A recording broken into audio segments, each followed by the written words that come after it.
ดึงขาอยู่เดี๋ยวพี่เอาแขนให้นะอ้าวไปทำอะไรก็อย่าโยนที่ดินแต่ตัวเองสิอามเดี๋ยวพี่จะตักที่ดินไปไว้ให้ขนมเค้กก่อนร้านขนมเค้กมันคือร้านคุกกี้อ่ะอามไปกับพี่ไหมโอ๊ยไม่ไปพี่อยู่คนเดียวได้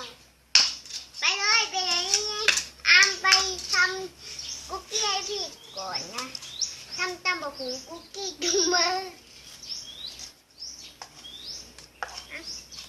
เดี๋ยวขุดอันนี้ก่อนเดี๋ยวขุดต้องไปดำกุ้งก่อน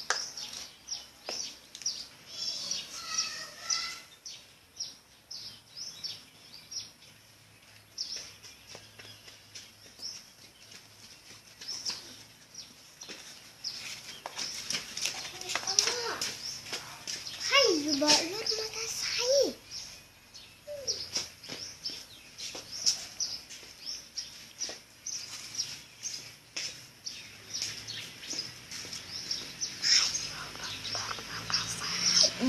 มอเตอร์ไซค์รถมอเตอร์ไซค์ใครล่ะ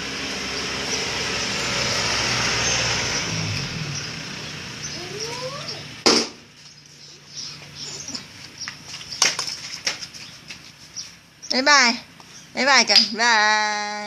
บายกันจริงจะจริงเย้ได้ขนมเค้กก้อนหนึ่งแล้วนะอามไปซื้อแฮมเบอร์เกอร์ให้พี่ก่อนเดี๋ยวอีก2 ชั่วโมงพี่ค่อยมานะไปที่บ้านพี่โนมีดินให้เล่นไหมไม่มีหรอลูกแม่ก็ลองไปดูสิ